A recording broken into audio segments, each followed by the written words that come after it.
Сәлеметсің бе, бірінші сынып оқушысы? Жаратылыстану пәніне қош келдің. Бүгінгі сабақтың тақырыбы өсімдіктердің тіршілігіне не қажет? Бүгінгі сабақта өсімдіктің өсуі үшін қандай жағдай керек екендігін білетін боласың. Сабақта қолданылатын тірек сөз жағдай. Барлық өсімдіктер өсу үшін жағдай қажет. Бұл дегеніміз су, жарық, жылу, ауа және қоректік заттар. Қайталап айтайық. Су, жарық, жылу, ауа, қоректік заттар өсімдіктердің өсуі үшін қажетті жағдайлар. Сөзімізге дәлел болу үшін суретке назар аударайық. Суреттерді салыстыр. Бірінші суретте берілген өсімдік жайқалып өсіп тұр. Өйткені бұл өсімдік күннің жылуымен жарығына қаныққан, қоректік заттар мен ылғалды қажетінше қабылдап тұр. Сондықтан өсімдік жайқалып өсіп тұр. Балалар, екі суреттегі өсімдіктердің түстеріне назар аударыңдар. Бірінші суреттегі өсімдіктің түсі жасыл, ал екінші суреттегі өсімдік қандай түсте? Қалай ойлайсың? Неге ол сарғайып кеткен?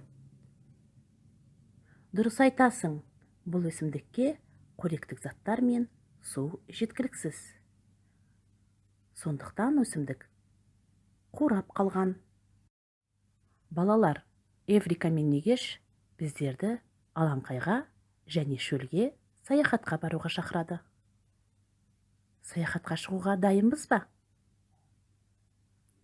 Жарайсыңдар балалар. Саяхатқа шығу үшін алдымен баратын жеріміз туралы мәлімет біліп алуымыз керек.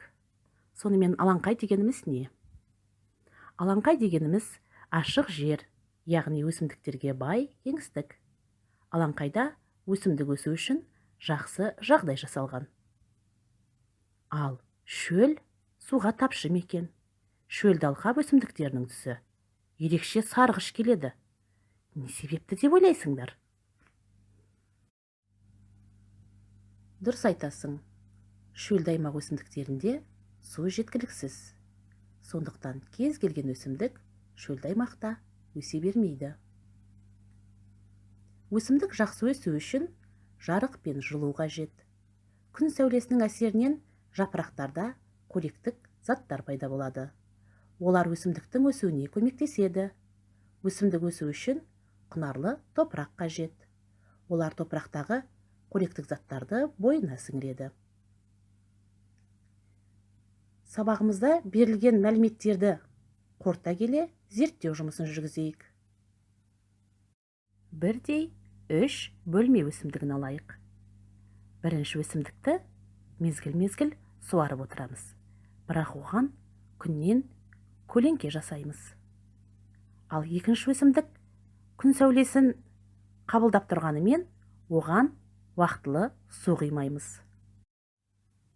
Үшінші өсімдікке қажетті жағдайларды жасаймыз. Қалай ойлайсың? Қай өсімдік жайқалып әдемі болып өседі?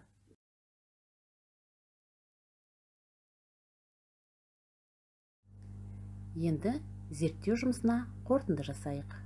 Ол үшін зерттеу жұмысындағы орын алған жағдайларды еске түсір. Соған сәйкес суреттерді жалғастыр.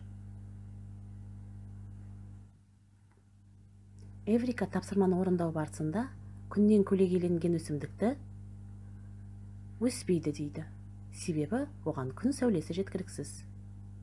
Ал келесі екінші өсімдікте су жеткіліксіз болғандықтан өсімдіктің жапырақтары сарғайып, қурап қалған. Қажетті жағдайлар жасалған үшінші өсімдік жайқалып өсіп, гүлдеп тұр.